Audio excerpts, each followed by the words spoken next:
Well, thank you everyone for joining us today. Welcome to the Bedford Lyceum. The Bedford Lyceum is brought to you by the First Parish in Bedford, Unitarian Universalist here in Massachusetts.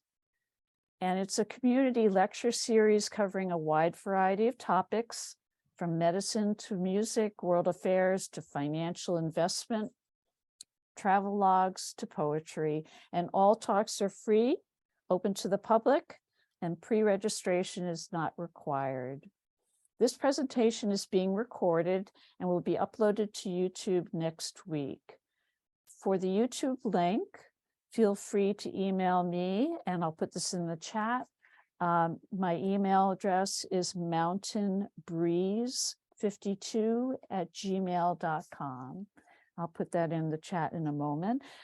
Before we start, I want to ask that everyone please stay on mute until the Q&A period. And even at that time, we'll ask people to put up their hand virtually or in person, and we'll call on people to the best of our ability. We'll get to everyone.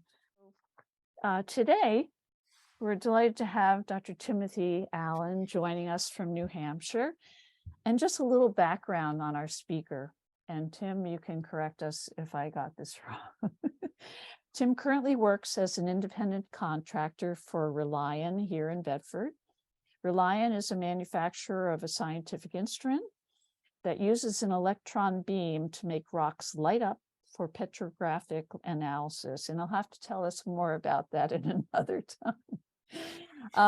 Previously, Tim was on the faculty at Keene State College for 29 years as a professor of geology and environmental studies. And there, Tim focused on applying principles of physics, chemistry, and earth system science to geological and environmental issues, such as concerns about water resources. Tim has served on the state of New Hampshire's Board of Professional Geologists, as a director of the New Hampshire Geological Society, as an officer of the Northeast region of the Geological Society of America, and as an organizer of the New England Intercollegiate Geological Conference. Tim has a BA in Geological Sciences from Harvard, and both an MS and a doctorate in geology from Dartmouth College. But on top of all these accomplishments, Tim has another passion, and that's sailing.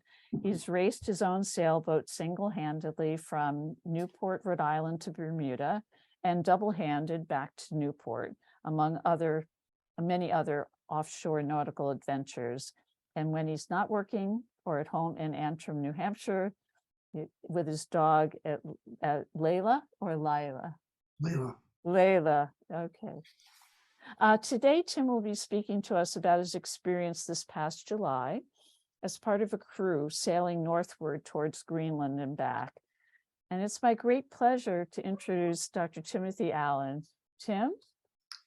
Great, I'm going to jump right into the slides here. Okay.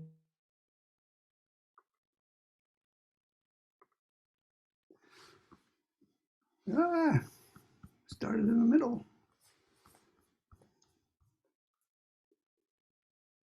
So this is my boat, Greyhawk, which I've raced to Bermuda and back. I've done a lot of offshore sailing on this and other boats.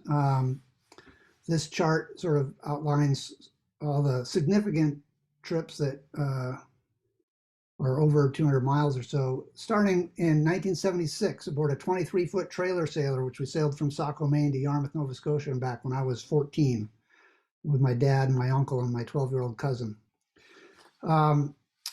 In 2010, I raced on another boat from Newport to Bermuda, and then in 2011, raced Greyhawk to Bermuda single-handed and then back to Newport double-handed. 2003, I sailed with my dad on his boat up to Newfoundland and back. And I've made many trips between the Chesapeake and Maine there as well. So in 2021, my friend Lyman invited me to help him sail his boat Felicity from Maine up to Newfoundland, where he's going to leave it in anticipation of sailing to Greenland in this past year, 2022. And his plan was sensitive. His plan was to leave the boat in Greenland for the winter and then sail a little further up the Greenland coast and then back down to Labrador next summer. But that sort of didn't happen. So we'll talk about that. This is the boat Felicity. It's a 40-foot steel-hulled pilot house cutter. So steel, that's the material the boat is made out of, 40 feet long. Pilot house, meaning it's got this house here where there's actually a steering station inside and you can drive the boat from in there. Cutter, meaning it has two sails ahead of the mast here. This is the boat out of the water. And just so you can see what the underbody looks like, it's a chine construction. You can't bend steel plates in more than one direction at a time. It has a long fin keel and a Skeg-on rudder back here. And this is Lyman, the owner of the boat. We're pressure washing it here in September last fall when we got to Newfoundland and had the boat hauled out for storage there. This is the interior of the pilot house with the inside steering station and the navigation station. We've got chart plotter and radar and AIS and all that kind of stuff. Looking down below, here's the galley. This photo was taken when we were underway, and there was the boat is heeling, and the stove is on a pivot so it can tip as the boat heels. And through this door here is the head compartment, the bathroom. This is my bunk here, James' bunk up here. Ted was sleeping up in the forward V berth, and Lyman, sorry about that. Gotta stay away from the trackpad. Lyman was sleeping in the quarter berth up in the pilot house. This is my bunk here. Not a lot of headroom there. So the boat was stored at the Royal Newfoundland Yacht Club in Conception Bay South, which is basically a suburb of St. John's, Newfoundland. And this photo was taken in September last year. This breakwater here is new construction because the winter of 2020, 2021, they'd had a storm with some very large waves that washed that breakwater over and filled in this channel, mostly filled in the channel there. And we saw evidence of that when we were coming down. All of this, what we call, deer hunters would call this a browse line. If it were on a pond that had ice on it, the deer would get out on the pond and chew the branches all along the edge. But this is actually about 5 meters high, about 15 feet, and it's wave action washing everything off the shore. So this is the crew in July 2022. We're going out on Conception Bay for our shakedown sail. Lyman is here in this hat and the yellow. His son James, who's in his mid to late 20s. And this guy over here is named Ted, and he was in addition to the crew.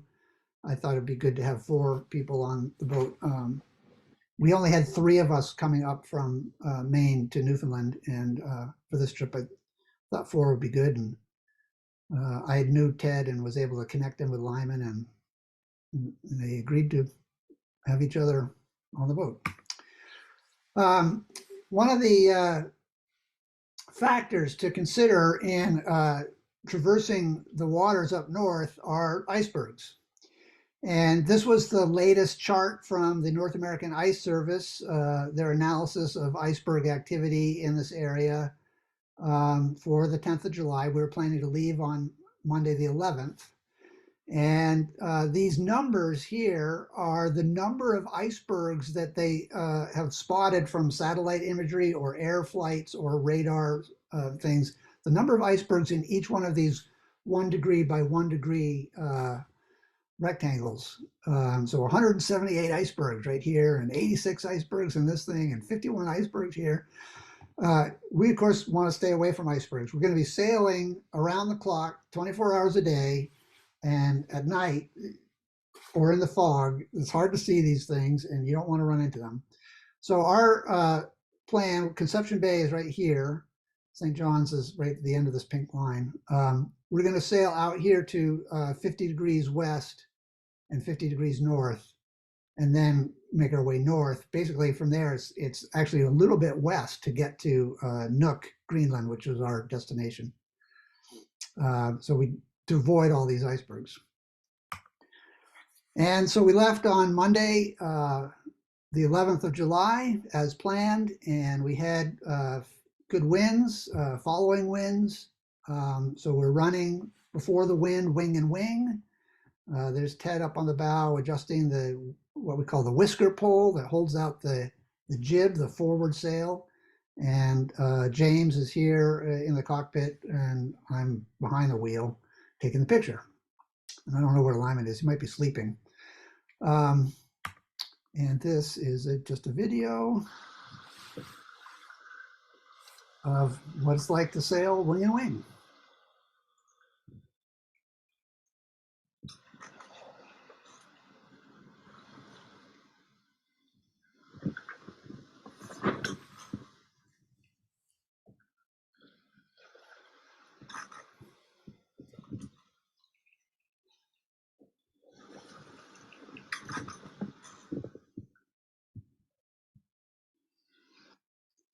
Most of we were on a watch rotation. There were 4 of us.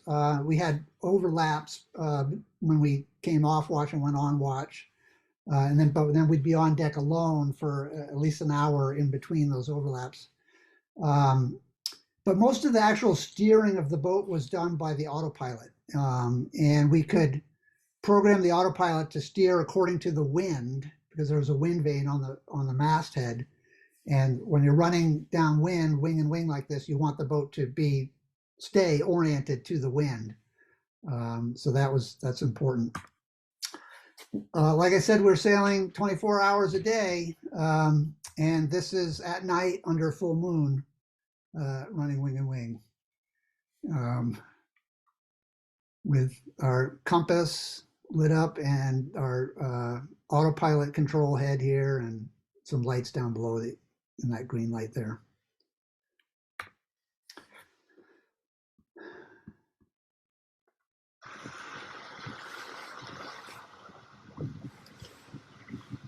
You want to keep your eyes up in this area here.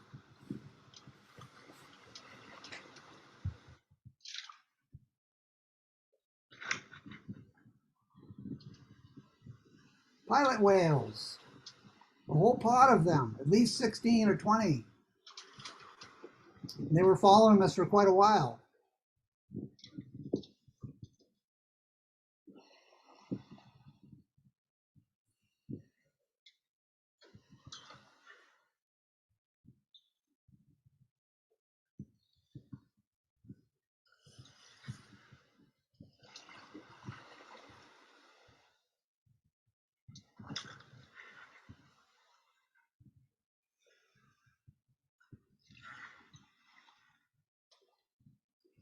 Pilot whales are bigger than dolphins, and they're considered whales.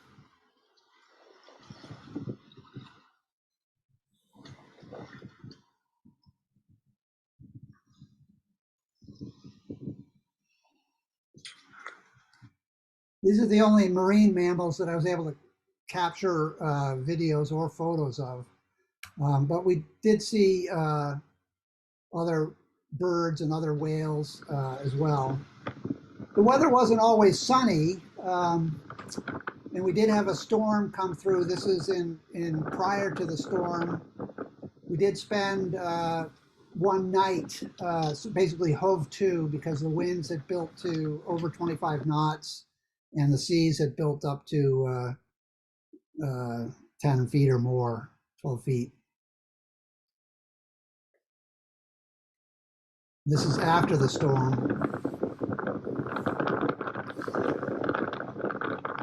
And the sun's come back out. The wind's still pretty high and the waves are still relatively large.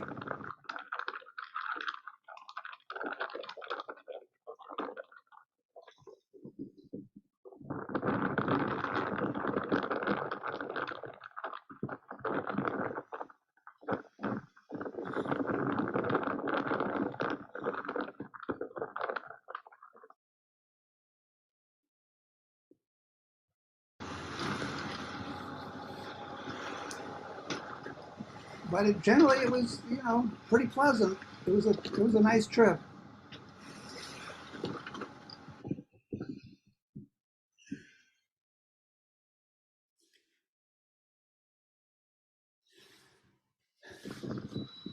These birds were really interesting. I noticed one initially flying over the head of the mast like it was a game, trying to see how close they could get to the antennas up at the top or something like that.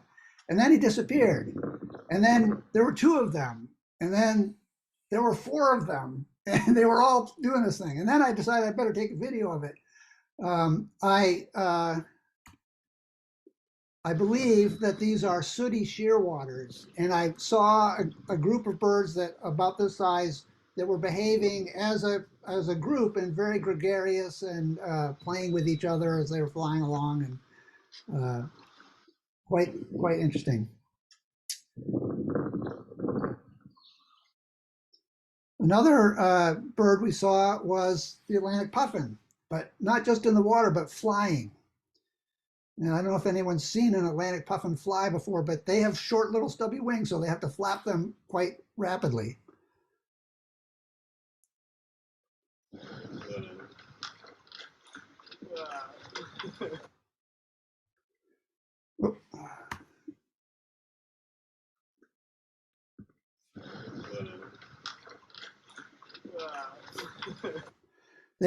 That bird was flying circles around our boat for a while. And the bird that was most common was the northern fulmar, which was all over the sea. But this time I got this one video, and was only this one flying around. But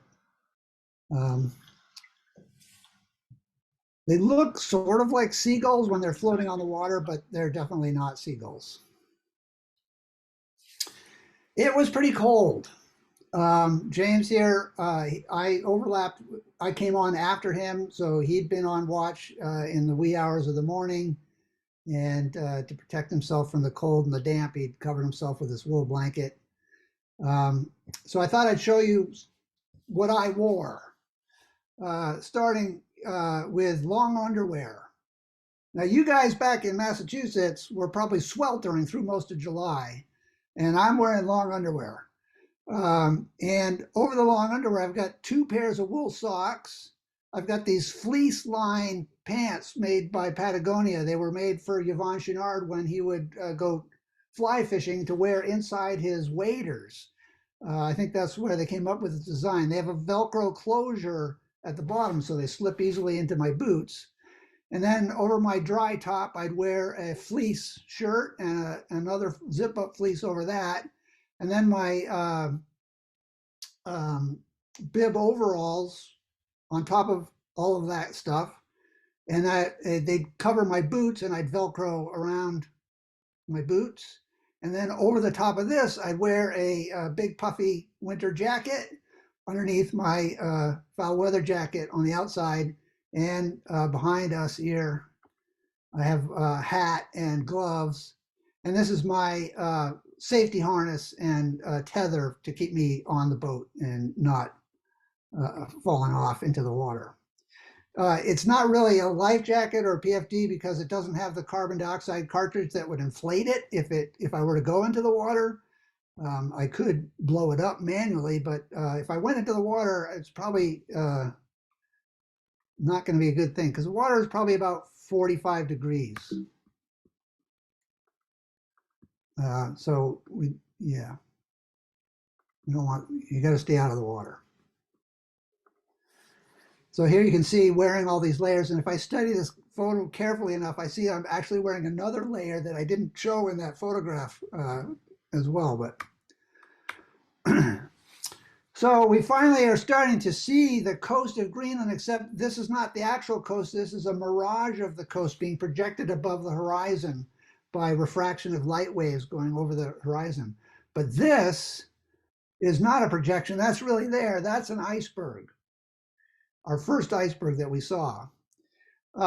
James did an analysis taking angles, bearings to the iceberg as we passed it, given how long we were passing and how far, our speed of travel and all that kind of stuff. And he estimated that iceberg is 5 miles away from the boat, which means it's several hundred meters wide and tens of meters tall. And it has a big arch in it, and we're looking through that arch at some of the mirage of the coast. It was incredible. It took us all day to get past this big iceberg because it was so far away. And that we didn't really see any other icebergs. So this is late in the evening. The sun is setting. It's almost 11 o'clock at night. It was light till past midnight. Typically, we could still see a little bit of light on the horizon. And this is, the sun is already up here at 5 in the morning. So we only had a couple hours of darkness as we started to get north near the coast of Greenland here. And that is the mountains along the coast. It's very mountainous. The mountains are typically about 3,000 feet high, right up off the coast. And so I was taking this picture of the shoreline, and James points out, I think that's a whale. Did you get it in your photo? So I looked at my photo, and yes, indeed, I did. There it is. And we believe, based on the footprint it leaves on the water and stuff, this was a fin whale, which is the second largest type of whale after the blue whale. But we're always seeing it as a splash and some birds and a big area of disturbed water where the whale was. We did see another fin whale another time, and it was definitely a fin whale. We also saw a humpback as well as the pilot whale. We probably saw some minke whales and one or two others that we couldn't really identify what it was because it was too far away. This was an interesting patch of water here. We're seeing the seawater, and this looks like it's glacial meltwater runoff coming from this glacier over here. The water, it's fresh water, and it's loaded up with silt, so it has a different color to it, and different. It's not behaving the way the wind and the waves are forming on the seawater, on this water, because it's different, probably a different temperature as well.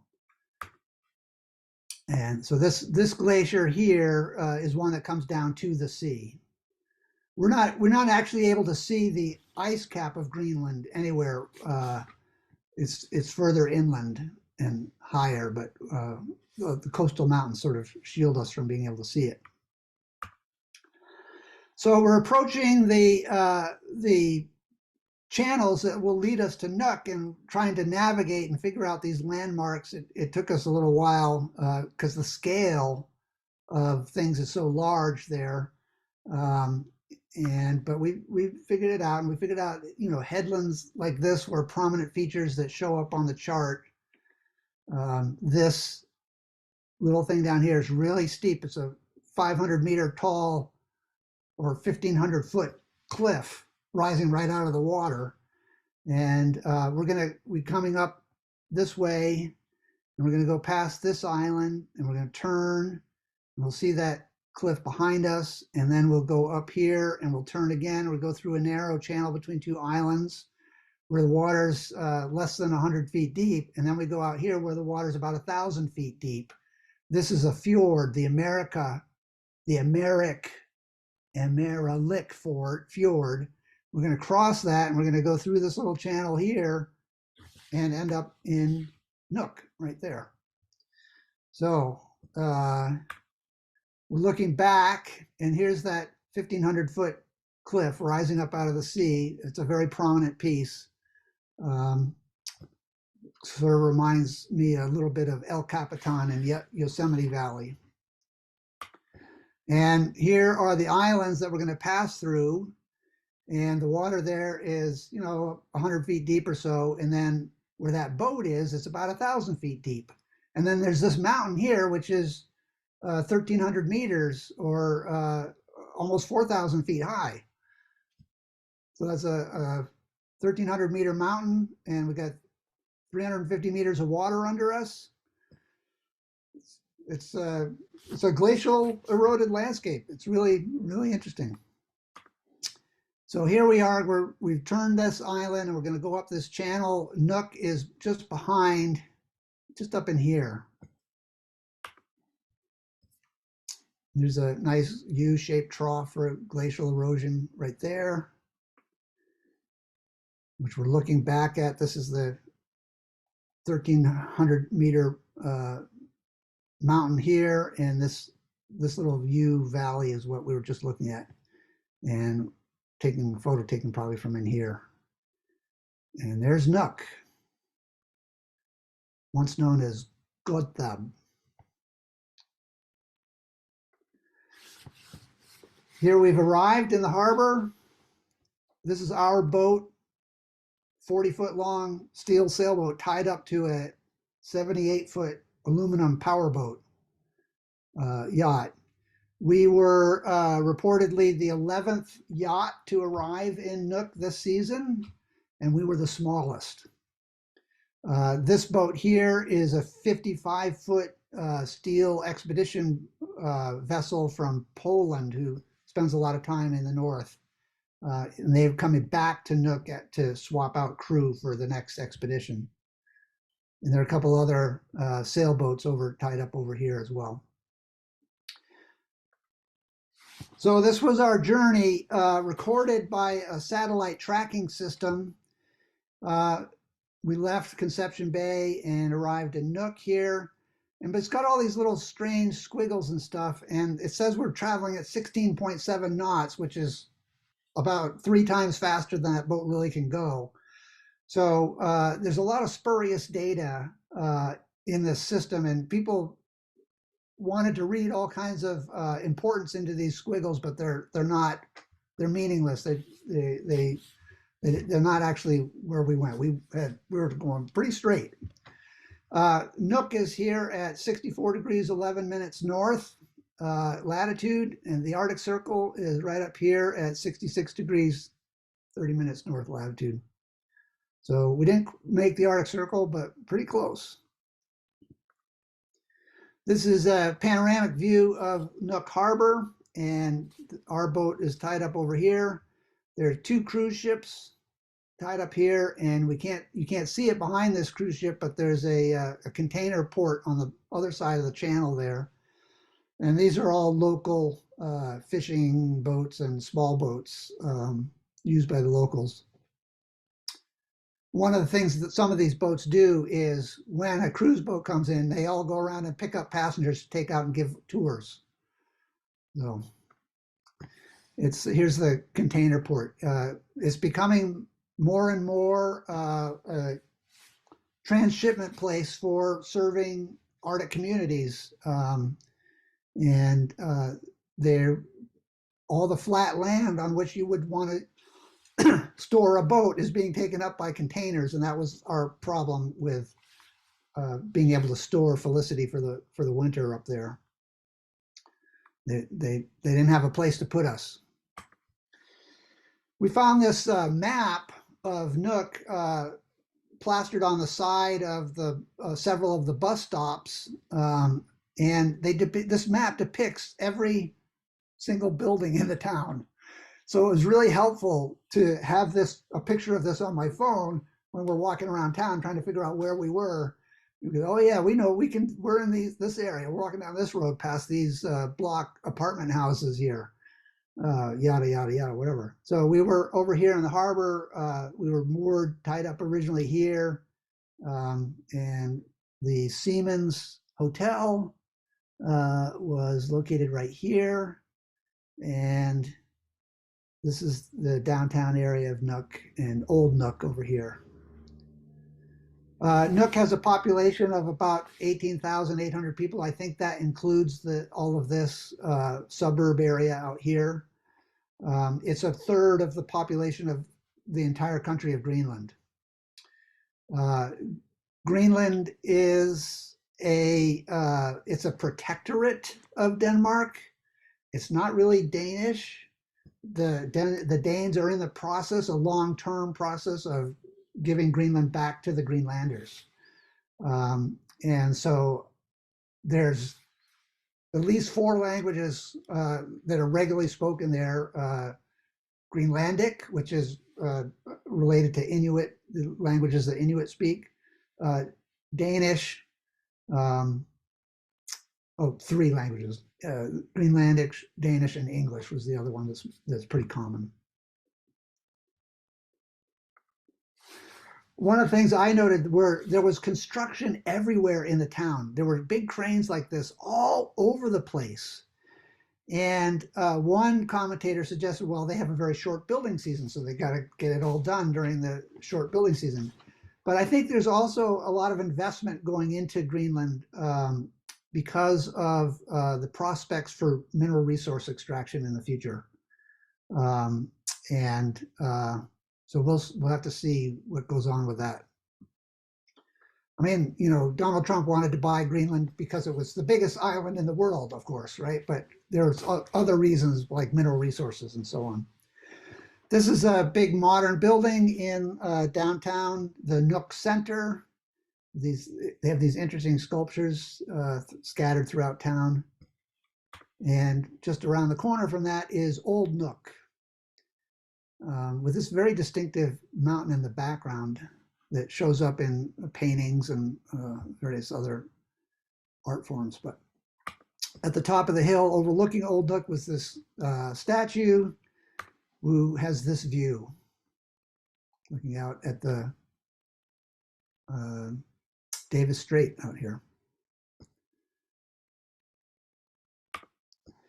We spent a lot of time at the Siemens Hotel because they had Wi-Fi and they had a good breakfast buffet. And here are Ted and Lyman looking at an array of tablets and phones, looking at weather data and other information. And they say that cruising in a sailboat is really all it is maintaining or repairing your boat in exotic places. Here we've put over 100 hours on the engine getting there, so we've got to change the engine oil. At some point, we were asked to move over to the far side of the harbor. We're rafted off of that 55-foot Polish expedition vessel.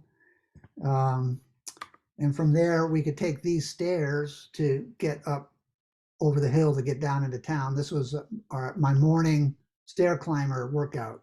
It's going up this, and it was a workout. Because we wanted to get to this place, this was our favorite restaurant. We ate there several nights. They had specialties like reindeer meat and pulled muskox and Greenlandic tapas, including whale skin and pickled herring and snow crab legs and things like that. One of the other challenges while there, when we were on the commercial pier, and actually both either side of the harbor, is you have a vertical ladder to climb to get off the boat onto the top of the dock, or back down to get back onto the boat. And very often the boat might be pulled away from the pier, so you've got to make a move of commitment to get onto the ladder, and at the top, getting off the land back onto the ladder, going down, and then getting onto the boat. It involves a commitment, a challenge.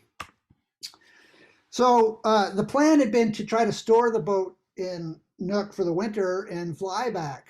And the land was at, flat land that we could store a boat on was in short supply. And we finally, the transport company that was going to haul the boat finally decided that they did have a place where they could put us for the winter. And we started to think about that. And then we looked into getting a flight out of Greenland to get back to the United States. and there were no seats available until a week later. Um, a week after we would have had the boat hauled, which was several days in the future. Um, and the flights from Nuuk to Iceland and then to the States from there were really in short supply. And so the alternative was to fly from Nuuk to the central airport on Greenland, and then from there to Copenhagen, and then try to get from Copenhagen back to the US. The issue is that all the local airports around Greenland are only short takeoff and landing facilities, 1,000-foot runways. So they need old de Havilland airplanes that are capable of taking off and landing on these short runways. The central airport in Greenland is a U.S. air base that had been turned back to the Greenlanders, and they can get an Airbus 300 in and out of there easily. So they would fly us to that airport, and we might have to wait overnight to get the Airbus to Copenhagen, and then we got to maybe have to wait overnight there to get a flight back to the U.S., and it was going to be a long time. So we decided that we could probably make it back to Newfoundland and fly back from there as fast, if not faster, than hauling the boat out and waiting for an airplane out of Nuuk. And that's what we ended up doing. So we had to look at the iceberg chart again, and we're going to come down here, and we're going to a different place in Newfoundland. We're going to go to Lewisport, which is right in here. Lyman had stored a boat there previously. He called them and said, yes, we can accommodate you. It's not a problem. And so we're going to come down here, similar path that we took up, but then rather than go down to 50-50 or whatever to try to avoid all these, we're going to turn here and cut on an angle like this and try to sneak through all these icebergs that are shown here. It worked because we didn't see any icebergs except up in Greenland. Sunday morning, we arrived there on a Tuesday evening. We took all day on Wednesday to clear in through customs. Only the skipper could go ashore, and just to go to the harbor master's office or the customs. And they had a cruise ship in there, and they're processing all those passengers, so they didn't get to us till the end of the day. And it was Saturday. Well, I should say James, Lyman's son, flew out. He did get a flight because he booked it earlier out and flew back to New York on Friday. And it was Saturday that things were firming up for the storage option, but the other flights out had evaporated. So, and we made the decision. So this is Sunday morning. We had to put all the sails back on the boat. We had to re-provision everything, get fuel and water, all this kind of stuff. But Sunday morning, we left Goodbye Nuuk, and we're headed back out and see more fantastic coastline. And we get into the fog. And we did see an iceberg on our way out. This was about 2 miles away, as indicated on the radar. But that was about it. We kept the radar going in the fog. We were on a lookout for icebergs, but we never saw anything. So it all worked out. And this was a lot of motoring. There was not very much wind, but there's still wave action, so we're still rolling.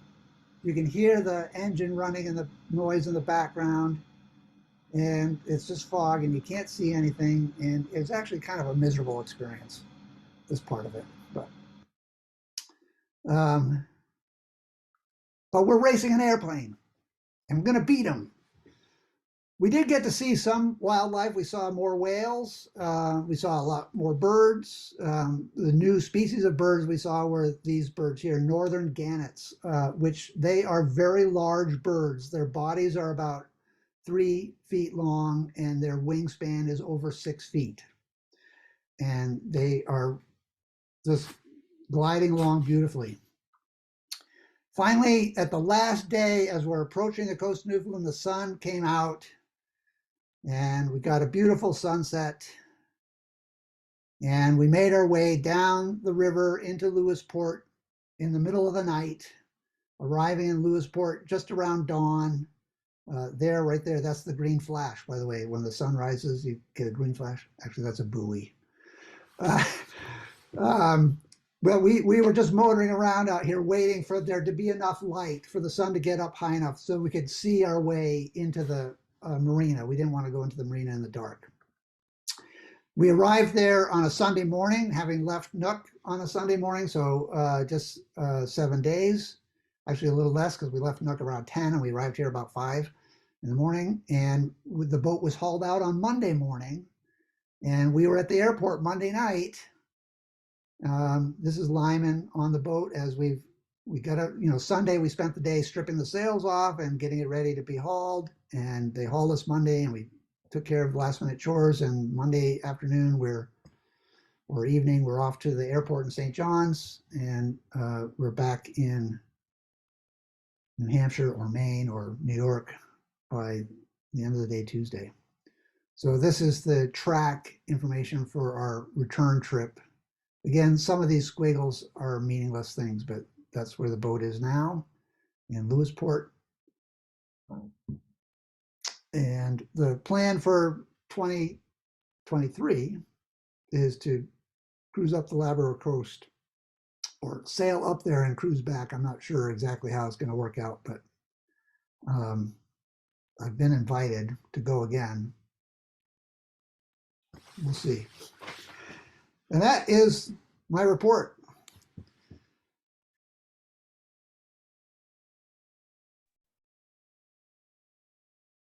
Well, thank you so much, Tim. Let me just figure out what I did there. I muted you somehow. But anyway, we really appreciate it. That was fascinating. All the birds and wildlife you saw.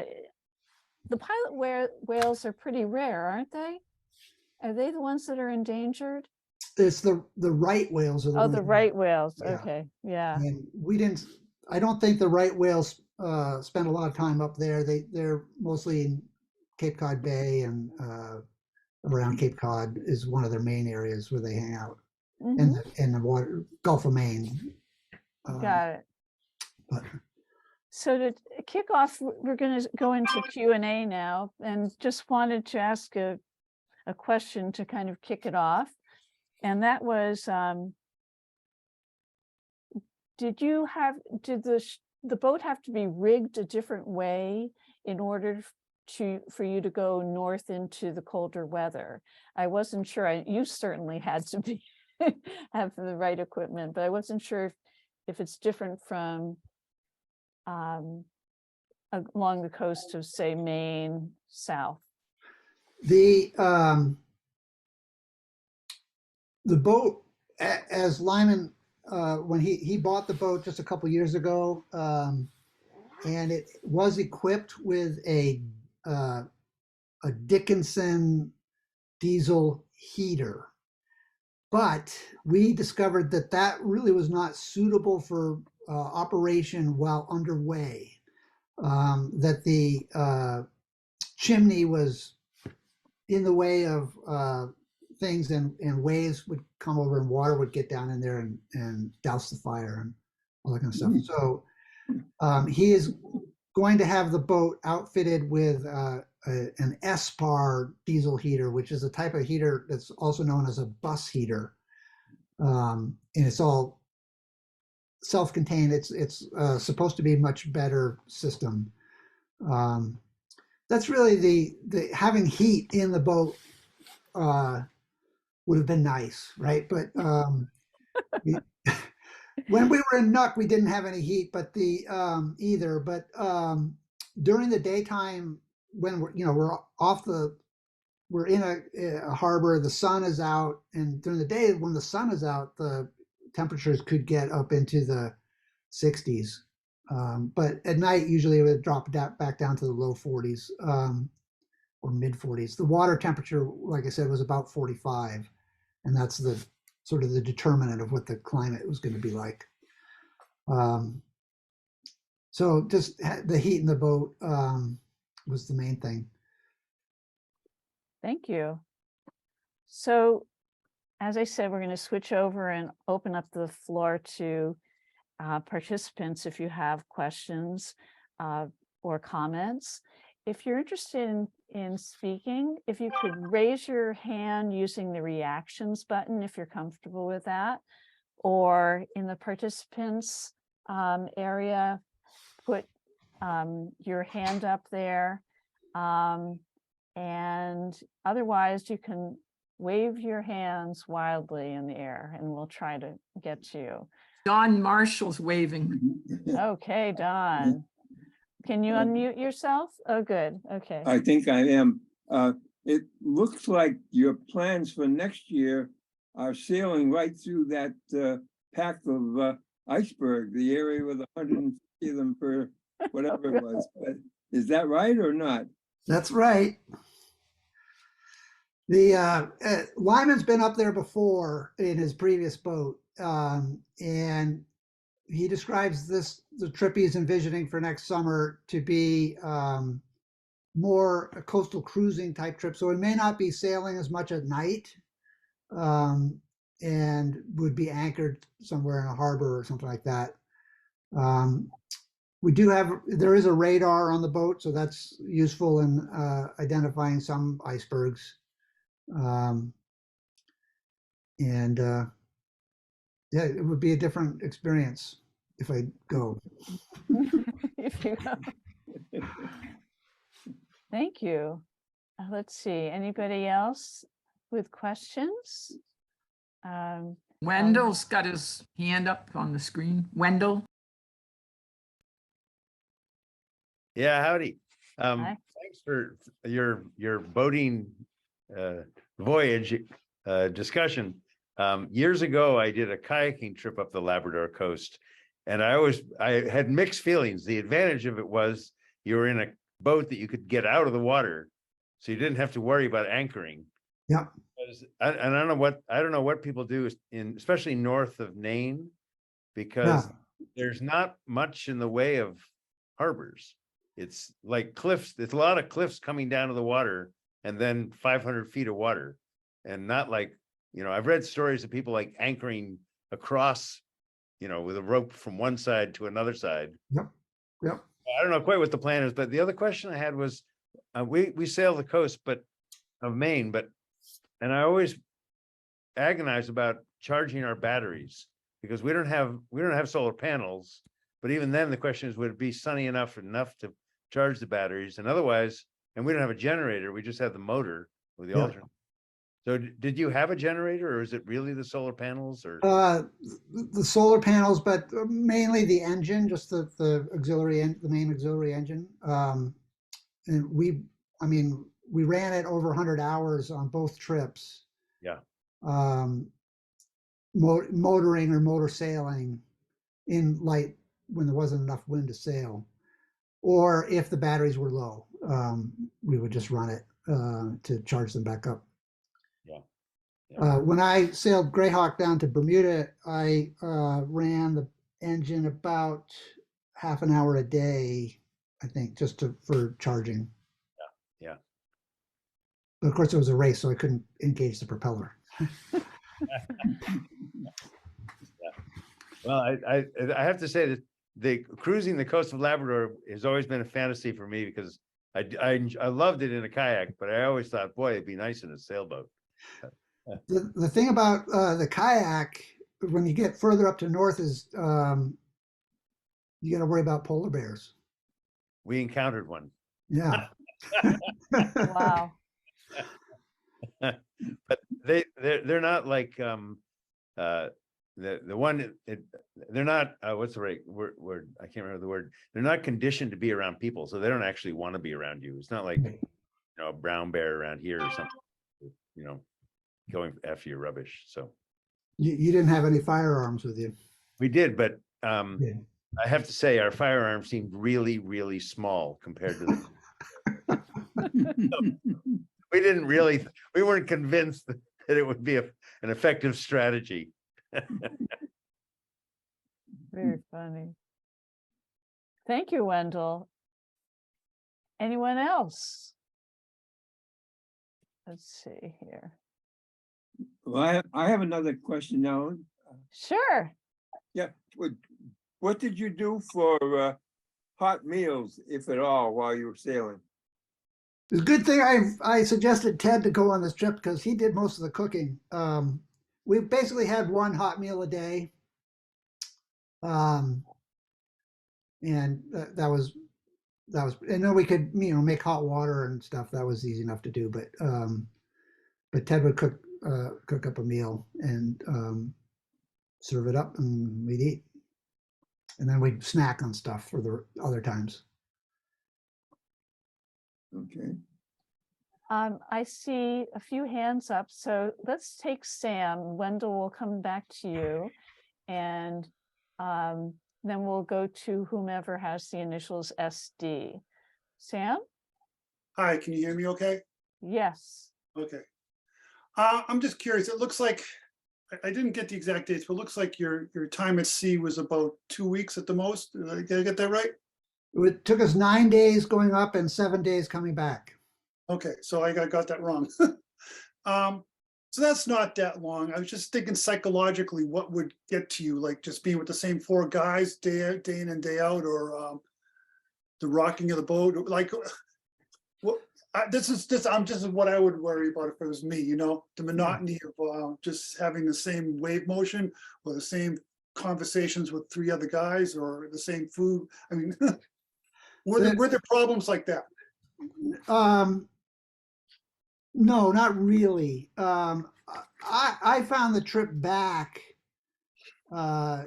problematic because of the fog and the motion and motoring, the noise and the fumes and everything, and the nature of motion when you're motoring versus sailing. I was incipiently seasick for much of the time coming back, and I wasn't actually seasick, but I was just on the edge of it, and it was that was miserable. It wasn't very nice. But the 4 of us were all still talking, and we all get along well. And It's just a follow-up question. I've seen Yep. a few videos of people sailing to Greenland, and they inevitably just talk about how amazing Greenland is. yeah, You do that much of that. So can you just tell us, have you been to Greenland before, and did you like it? I've not been to Greenland before. I've been to Newfoundland before, but not Greenland. This is the first time. First time for all of us. Thank you. Did I like it? Yeah, I liked it. Okay, Sam, how about Wendell next? And Sam, could you put your hand down just so we don't get all confused, your reactions hand? I don't know if you know how to do that. Thank you. Pass on an S-bar note. We have an S-bar heater on our boat. Yeah.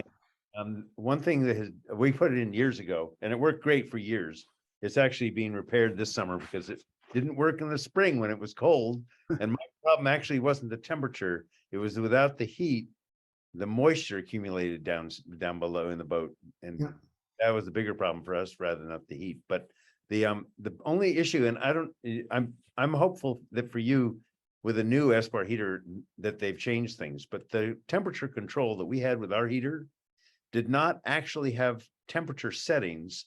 It just had sort of like, 3 bars, 2 bars, 1 bar. Yeah. And it wouldn't actually turn on if it was actually like 60. And we would want to turn it on just to dry out down below. Yeah. And I don't know whether it was a safety feature or the way they did it then. And maybe I'm hopeful. I've been working with our boatyard to try to get them to figure out a better temperature sensor control. I have a feeling they're concerned about, running this thing when it's too hot, maybe. I don't know. Yeah. You probably have to put it to 3 bars to get it to come on when it's warm. Well, yeah, it wouldn't go on when it was really warm. So and it may be that it was an old style, and I just pass this on. So when you get this new S-bar heater, you can suggest that they check out the thermostat control options. Yeah. A Good little bit point. problematic. Condensation is a big problem in metal boats too, and this was a steel boat with a steel superstructure, but it had been insulated very well with spray foam all throughout. So it really wasn't. We didn't have a big problem with cold metal surfaces or anything inside the boat. Ironically, our boat is really very nice as far as it's all very insulated, except the portholes, and Yeah. they're brass. Yeah. If it's cold, they just drip water. It's just very annoying, and you end up tying every rag you can find to them to avoid having reduce the drips. Yeah. But a little, the curious thing with even just a little bit of heat changes the temperature. I mean, the humidity in the cockpit, and it just changes the whole world. Yep. So I'm rooting for your S-bar. Thank you, Wendell. And I don't know who has the initials SD, but if you want to unmute yourself, Yes, can you hear me? yes, we can. Yes, thank you. I enjoyed this, and I am not a boater, so I have some questions. Actually, two, is it normal to want to have your boat stored at a distance where you have to go a considerable distance to actually use your boat? No, I don't think so. But Lyman does this. He likes to sail to places, Okay, and in order to maximize the sailing time, he'll leave the boat there so he can then sail on to the next place from there. And so, in the past, a couple years ago, several years ago, he did a North Atlantic Circle. So he sailed from Maine to Portugal. okay, One summer, and he left the boat in Portugal, and he went back in December and had the boat launched again and sailed to the Canary Islands, and then he went back in another time of year and sailed from there, or maybe Madeira, I don't know, one of those islands out there, and then sailed back to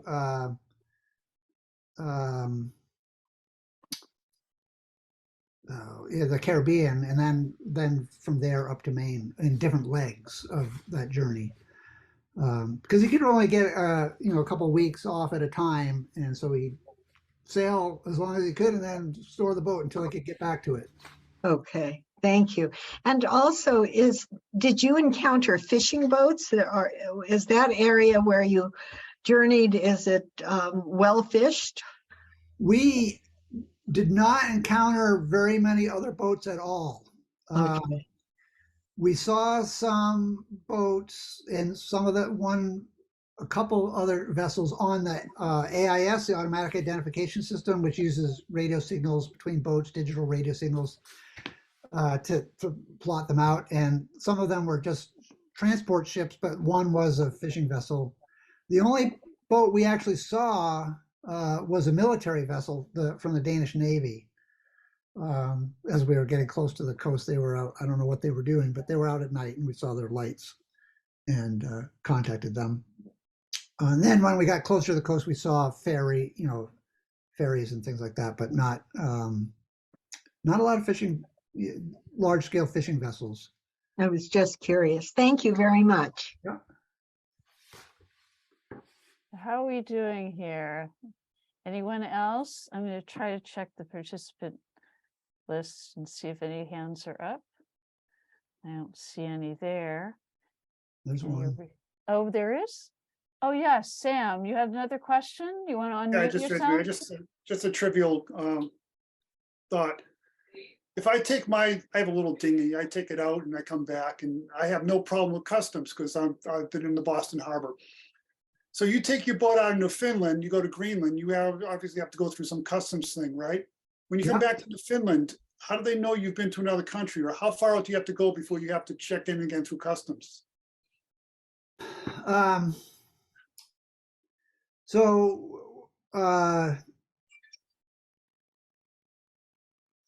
They have ways of knowing. We're broadcasting on AIS so that other ships could see us and not run into us. And that actually was an issue when we went up there to Newfoundland from Maine, because the AIS was broadcasting the boat's old name, not its current name. And so we arrived as Felicity, but the boat had previously been known as Red Herring. So the customs people were looking for Red Herring, and we were there, but we were Felicity. We weren't Red Herring, and that was an issue. And but we've got that sorted out. Lyman did. But if some of it's trust, that you're going to do what's right.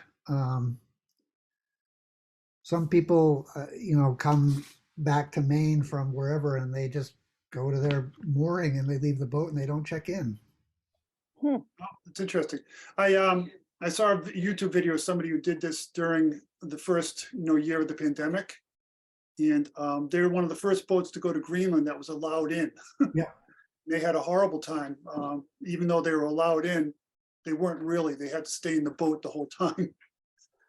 Yeah, They were just allowed we went to Canada, to Newfoundland, in August of 2021, which was the first time they had just opened to allow people into Canada in that summer 2021, the end of that summer, and we had to have a negative COVID test, within a couple of days of arriving. But of course, we're going to be underway for a week, so we had to get the COVID test, shortly before we departed, and that was a hassle because all the CVSs in Maine are closed on Fridays or something. I don't know, Walgreens or whatever.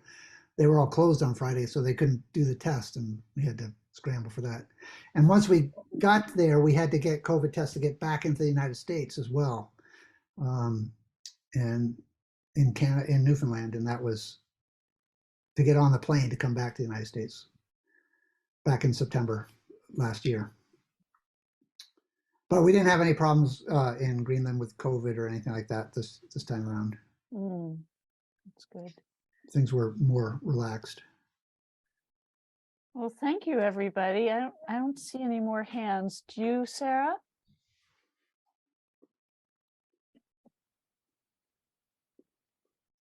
No? Oh, Wendell again. Okay. Wendell, go ahead. I can't resist. If you go back to Labrador, I really hope you give another presentation, because I'll recognize, if you go north of Maine, I'd be very excited to see all the mountains and harbors and things. We had a very curious experience since we were in a kayak and we were looking for beaches to land on. And north of Maine, there's very few beaches. It's really a lot of cliffs. And if there was a beach, the odds were good that the kayaker, the Inuit, had landed there. And so repeatedly we'd find stone circles or a grave site, because it'd be like every 10 miles, maybe there'd be a beach, who knows? Anyway, so I'd be very, very excited if you come back and give a presentation of Labrador. Okay. As long as you can miss those icebergs, right? And the icebergs up there were mostly grounded. We would paddle up to them, which was foolhardy, but we couldn't help ourselves. It's like if they broke, we'd die, but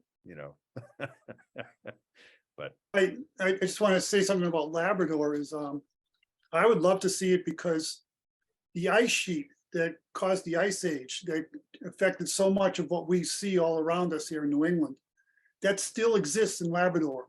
The remnants of the ice sheet that cover North America is still there. So I would love to see that, just for that trivia fact. Well, thank you, everyone. I'm sorry, I didn't mean to cut off those comments before. I hope you've enjoyed today's presentation, and we wanted to let you know that we'll have another one in December, not with Tim, but with Bradford Connor, and it'll be about the music, life of Vaughan Williams, and it should be great. Brad Connor is the first Parish Bedford's music director and very entertaining speaker. If you want more information about that, you can go to uubedford.org/Lyceum News. And we want to thank Tim again for his presentation, taking the time out of his weekend. And I hope everyone has a wonderful evening. Bye-bye now.